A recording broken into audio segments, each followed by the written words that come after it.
दोस्तों, बिहार में नई वैकेंसी आई है, तो चलिए आप सभी इस नई वैकेंसी के बारे में फुल डिटेल्स जानकारी देखिए। आप देखिएगा दोस्तों, तो ये वैकेंसी कई सालों के इंतजार के बाद आई है, तो चलिए आप सभी फुल डिटेल्स जानकारी देखिए। आप देखिएगा तो ये जो वैकेंसी है बिहार आईटीआई कॉलेज से संबंधित है। तो आपको ये लग रहा होगा कि इसके लिए क्वालिफिकेशन आईटीआई चाहिए, तो ऐसा नहीं है। तो क्या कुछ योग्यता है, कैसे क्या सिलेक्शन होगा, सभी चीज़ों के बारे में आप सभी को फुल डिटेल्स जानकारी देने वाले हैं। सबसे मेन ये है दोस्तों कि इसमें सैलरी, तो सैलरी बहुत ही अधिक है। तो चलिए आप सभी फुल डिटेल्स जानकारी देखिए। तो सबसे पहले चलिए आप सभी फुल नोटिफिकेशन देखिए। इसके बाद इसके लिए एज क्या कुछ चाहिए, क्वालिफिकेशन किस प्रकार से है, सिलेबस, एग्जाम के आधार पर आपका सिलेक्शन होने वाला है। फॉर्म देखिएगा तो फॉर्म भराना शुरू हो गया है। तो कैसे क्या फॉर्म फिलअप करना है, हर एक चीज़ के बारे में आप लोगों को बताने वाले हैं। तो सबसे पहले तो यहाँ से आप सभी इस नोटिफिकेशन को देखिए। तो यहाँ पर देखिएगा दोस्तों, ये जो वैकेंसी आई है बिहार लोक सेवा आयोग बीपीएससी के माध्यम से आई है। अब देखिए बीपीएससी का नाम जैसे ही यहाँ पर आपको आया होगा तो आपको ये लग रहा होगा कि इसके लिए सिलेक्शन प्रक्रिया हार्ड रहने वाला है, तो ऐसा नहीं है, बिल्कुल नॉर्मल सिलेक्शन प्रक्रिया है। तो हर एक चीज़ के बारे में चलिए आप सभी देखिए, फिर अच्छे से आपको क्लियर हो जाएगा। और देखिए यहाँ पर फॉर्म फिलअप करने के लिए तो आपको बीपीएससी यानी बिहार लोक सेवा आयोग के ऑफिशियल वेबसाइट पर आ जाना है। अब देखिए जैसे ही बीपीएससी यहाँ पर ये आता है तो लगता है कि यहाँ पर सिलेक्शन प्रक्रिया बहुत हार्ड रहने वाला है, तो ऐसा नहीं है, नॉर्मल ही है। तो सभी चीज़ों के बारे में आप सभी को बताने वाले हैं। यहाँ पर दोस्तों आपको अप्लाई ऑनलाइन ऑप्शन पर आ जाना है। यहाँ पर देखिएगा लेफ्ट साइड में जो दिया हुआ है अप्लाई ऑनलाइन का, इस पर आपको क्लिक करना है। तो जो भी बीपीएससी के माध्यम से भर्ती आई रहती है, इसी नए पोर्टल के माध्यम से आपको फॉर्म फिलअप करना है। तो यहाँ पर देखिएगा जैसे ही ओपन कीजिएगा तो यहाँ पर अलग अलग तरह का, पहला देखिएगा यहाँ पर लॉगिन का ऑप्शन है। तो ये लॉगिन तब आपको करना है जब आप रजिस्ट्रेशन कर लिए। अगर आप यहाँ पर पहली बार है तो आपको क्या करना है, यहाँ पर सबसे पहले रजिस्ट्रेशन करना है। तो रजिस्ट्रेशन करने के बाद आपको यूज़र नेम पासवर्ड मिलेगा, फिर इसके बाद लॉगिन कीजिएगा, फॉर्म भरने का ऑप्शन आ जाएगा। तभी आप पहली बार रजिस्ट्रेशन कर रहे हैं तो यहाँ पर आ जाना है। बीपीएससी में देखिएगा तभी और भी अलग अलग तरह की वैकेंसी आई है, हेड टीचर, ये सब, फायर ऑफिसर का। ये जो वैकेंसी है दोस्तों, ये 28/2024 वाला पोस्ट की वैकेंसी है जो कि आईटीआई कॉलेज से संबंधित है। अब यहाँ पर देखिएगा तो डेट के बारे में आप सभी देख सकते हैं और अप्लाई ऑनलाइन का यहाँ पर ऑप्शन दिया हुआ है, तो इस पर आपको क्लिक कर देना है। क्लिक करने के बाद देखिए आप सभी यहाँ पर फॉर्म का डेट देखिएगा तो 25 मार्च से फॉर्म भराना शुरू है। लास्ट डेट जो रखा गया 16 अप्रैल 2024, तो लास्ट डेट से पहले आप सभी को फॉर्म फिलअप कर लेना है। यहाँ पर देखिएगा तो एडवर्टाइजमेंट वाला ये पीडीएफ है। देखिए यहाँ पर जो आ रहा है ऑनलाइन रजिस्ट्रेशन, स्टार्ट डेट, ये सब चीज़ें। तो देखिए हो क्या रहा है कि कभी कभी ये काम नहीं कर रहा है अभी सही तरीके से, तो कुछ देर 5-10 मिनट के बाद आप ट्राई कीजिएगा। ये वैसे फिलअप हो रहा है, यहाँ पर अप्लाई ऑनलाइन पर क्लिक कीजिएगा। तो कभी कभी यहाँ पर हो क्या रहा है, अभी कुछ वेबसाइट में इशू आ रहा है तो इस कारण से फिलअप नहीं हो रहा है। तो यहाँ पर क्लिक है टू अप्लाई पर क्लिक करके आप इस तरह से फॉर्म फिलअप कर सकते हैं। तो ये तो हो गया दोस्तों फॉर्म से संबंधित प्रक्रिया।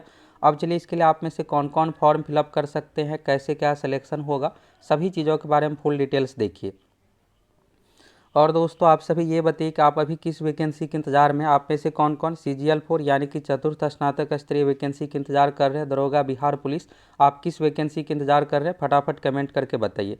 तो यहाँ पर देखिएगा बिहार लोक सेवा आयोग के माध्यम से 28/2024 श्रम संसाधन विभाग के अंतर्गत औद्योगिक प्रशिक्षण संस्थान यानी कि आईटीआई कॉलेज से संबंधित है, उप प्राचार्य एवं समकक्ष स्तर की ये वैकेंसी है। अगर आप दूसरे राज्य से हैं तो भी इस फॉर्म को फिलअप कर सकते हैं, ऑल इंडिया लेवल पर ये वैकेंसी है। कुल सीटों की संख्या यहाँ पर देखिएगा तो 76 पद दिया हुआ है। कैटेगरी वाइज देखिएगा तो अनारक्षित यानी जनरल कैटेगरी का 14 सीट है, ईडब्ल्यूएस का 8 सीट है, एससी कैटेगरी में 16 है, एसटी में 1 है, ईबीसी में 22 सीट है, बीसी कैटेगरी में 15 है। तो इस तरह से कुल मिलाकर 76 सीट हो गया। बाकी यहाँ पर देखिएगा तो महिलाओं के लिए 27 सीट इस तरह से दिया हुआ है। ये टोटल में से ही महिलाओं के लिए अलग अलग कैटेगरी में रिजर्व है। फ्रीडम फाइटर दिव्यांग का यहाँ पर है। वेतनमान के बारे में देखिएगा तो वेतन स्तर लेवल 9 53,100 इसका बेसिक सैलरी, इसमें हाउस रेंट, महंगाई भत्ता सब कुछ जुटने के बाद आपका 90 से 95,000 यानी 90,000 प्लस इसमें सैलरी मिलने वाला है। तो सैलरी देखिएगा तो बहुत ही अधिक है। उम्र सीमा के बारे में देखिएगा तो 1 अगस्त 2023 को न्यूनतम आयु जो होना चाहिए 22 साल होना चाहिए, तो इस अनुसार एज लिमिट है। और बिहार में सरकारी नौकरी के लिए देखिएगा तो जो एज लिमिट है अधिकतम का, यहाँ भी उसी अनुसार है और ये भी आपका इसी अनुसार काउंट किया जाएगा। बाकी यहाँ पर देखिएगा अगर आप जॉब में है फिर छूट से संबंधित, तो इसके बारे में यहाँ पर निर्देश दिया हुआ है जो कि आप नीचे में देख सकते हैं। जनरल कैटेगरी में जो होना चाहिए, जनरल ईडब्ल्यूएस के लिए पुरुष के लिए 37 साल, जनरल कैटेगरी में महिलाओं के लिए है 40 साल, बीसी ईबीसी कैटेगरी में पुरुष महिला दोनों के लिए है 40 साल, एससी एसटी कैटेगरी में पुरुष महिला दोनों के लिए है 42 साल। ये हो गया अधिकतम उम्र का सीमा। अगर आप जॉब में है तो फिर आपको यहाँ पर उम्र में छूट भी मिलेगा। इन सभी चीज़ों के बारे में यहाँ पर कंडीशन दिया हुआ है। चयन का आधार, तो देखिए चयन का आधार के लिए सबसे पहले यहाँ पर लिखित परीक्षा है, दूसरा चीज़ यहाँ पर है साक्षात्कार यानी इंटरव्यू। अब इंटरव्यू देखिएगा तो इंटरव्यू का वेटेज ये नहीं है कि बहुत अधिक, इसमें बहुत ही कम वेटेज इंटरव्यू का रखा गया है। और एग्जाम वाला पैटर्न देखिएगा तो एग्जाम में जो है ऑब्जेक्टिव टाइप का ही क्वेश्चन पूछा जाएगा। तो देखिएगा तो विज्ञापित पदों के विरुद्ध लिखित परीक्षा का आयोजन किया जाएगा, जिसमें टोटल 150 क्वेश्चन पूछा जाएगा, जो कि वस्तुनिष्ठ ऑब्जेक्टिव टाइप का यानी ऑप्शन वाला 4-5 जो बीपीएससी का पैटर्न है उस तरह का ऑप्शन इसमें पूछा जाएगा। जिसमें यहाँ पर देखिएगा सिलेबस जो दिया हुआ जनरल इंजीनियरिंग साइंस से 100 क्वेश्चन है और 50 क्वेश्चन जो है मैथ रीजनिंग से पूछा जाएगा। तो इस तरह से 150 क्वेश्चन हो गया। नेगेटिव मार्किंग का भी प्रावधान है, 1/4 नेगेटिव मार्किंग रखा गया। इसके लिए आपको 3 घंटे का समय दिया जाएगा। 1/4 नेगेटिव मार्किंग है, यानी आप 4 क्वेश्चन गलत करते तो एक सही का मार्क्स कट हो जाएगा। यहाँ पर सामान्य योग्यता का मतलब देखिएगा तो यहाँ पर मैथ का टॉपिक दिया हुआ है और फिर इधर रीजनिंग का टॉपिक दिया हुआ है। तो मैथ रीजनिंग से मिला करके 50 क्वेश्चन इसमें पूछा जाएगा। जो भी टॉपिक सिलेबस में दिया हुआ यही सबसे क्वेश्चन पूछा जाता है। इसके बाद देखिएगा मिनिमम का कंडीशन जो रखा गया 40% का कंडीशन रखा गया जनरल कैटेगरी के लिए, बाकी अलग अलग कैटेगरी का यहाँ से देख सकते हैं। तो सबसे पहले क्या है कि आपको यहाँ पर एग्जाम देना है, जो कि यहाँ पर टोटल 150 क्वेश्चन इस एग्जाम में पूछा जाएगा। ये आप पास कर जाइएगा तो इसके बाद होगा आपका इंटरव्यू।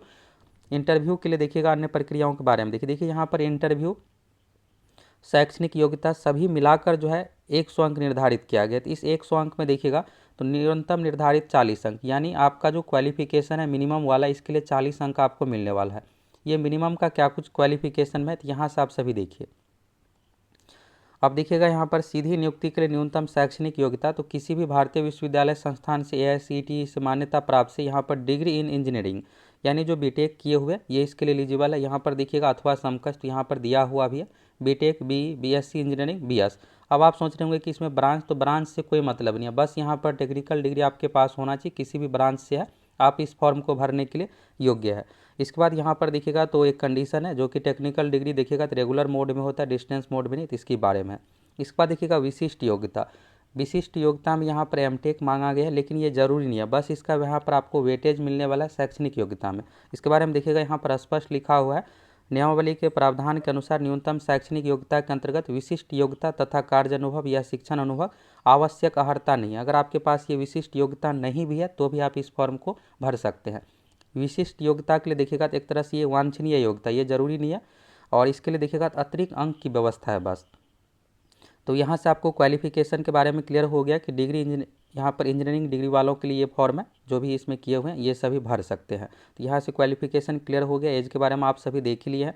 चयन का आधार तो लिखित परीक्षा को लेकर क्लियर हो गया कि इसमें टोटल 150 क्वेश्चन है ऑब्जेक्टिव टाइप का, और यहाँ पर इंटरव्यू भी है। तो इंटरव्यू वाला देखिएगा तो यहाँ पर कम का वेटेज है, मात्र 30 मार्क्स का यहाँ पर देखिएगा तो इंटरव्यू होने वाला है। तो यहाँ से देखिए शैक्षणिक योग्यता के बारे में, तो विशिष्ट योग्यता के लिए आपको 20 अंक मिलेगा और क्वालिफिकेशन के लिए 40 अंक। तो ये कैसे निर्धारित होगा, अगर आपको 80% मिला है तो 0.4 से यहाँ पर गुना कर दीजिए, 32 अंक इस तरह से आ गया। एमटेक के लिए 20 अंक का यहाँ पर वेटेज रखा गया है। इसके बाद देखिएगा कार्य अनुभव के लिए तो 10 अंक का यहाँ पर वेटेज है। यहाँ पर आपको वर्ष वाइज यहाँ पर अलग अलग तरह से आपको कार्य अनुभव मिलने वाला है। इसके बाद देखिएगा साक्षात्कार इंटरव्यू, तो इंटरव्यू का बहुत ही कम वेटेज रखा गया, मात्र 30 अंक का वेटेज है। और फाइनल मेरिट लिस्ट तो लिखित परीक्षा और जो भी यहाँ पर क्वालिफिकेशन संबंधित है और इंटरव्यू सभी का मार्क्स जोड़ करके मेरिट तैयार किया जाएगा। मेधा सूची के बारे में यहाँ पर दिया हुआ है। तो मेधा सूची देखिएगा तो लिखित परीक्षा जो है 150 का है, 150 क्वेश्चन पूछा जाएगा और 100 अंक का यहाँ पर शैक्षणिक योग्यता, विशिष्ट योग्यता, इंटरव्यू, शिक्षण अनुभव, ये सब मिला करके आपका मेरिट 250 के आधार पर बनने वाला है। आरक्षण का लाभ बिहार के निवासियों को दिया जाएगा। फॉर्म भरते इसमें आपके पास सभी डॉक्यूमेंट होना चाहिए। फॉर्म का डेट आप सभी शुरू में देख ही लिए हैं। और अन्य चीज़ों के बारे में देखिए, जब आप इंटरव्यू के लिए जाइएगा तो यहाँ पर सभी डॉक्यूमेंट आपके पास, जो यहाँ पर फॉर्मेट है इस फॉर्मेट में आपके पास होना चाहिए। फॉर्म का फ़ी देखिएगा यहाँ पर आप सभी तो 750 रुपये रखा गया, 200 रुपया बायोमेट्रिक फ़ी। अगर आप फॉर्म भरते इसमें आधार कार्ड देते तो ये 200 रुपया नहीं लगेगा। जनरल कैटेगरी के लिए 750 रुपये है।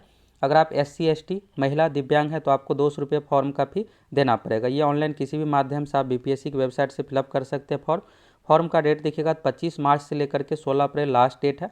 ये डेट को ध्यान में रखते हुए आप सभी फॉर्म फिलअप कर सकते हैं। फॉर्म फिलअप होने के बाद आप सभी फॉर्म का प्रिंट निकाल करके भविष्य के लिए रख लीजिए। फोटो यहाँ पर आपको वेब कैम फॉर्मेट में अपलोड करना है। बाकी फॉर्म भरने से पहले जो भी यहाँ पर निर्देश दिया हुआ है इसको आप अच्छे तरीके से देख सकते हैं। आप में से कौन कौन CGL 4 बिहार दरोगा नई वैकेंसी की बेसब्री से इंतजार कर रहे हैं, कौन कौन न्यू अपडेट जानना चाहते हैं, फटाफट कमेंट करके बताइए।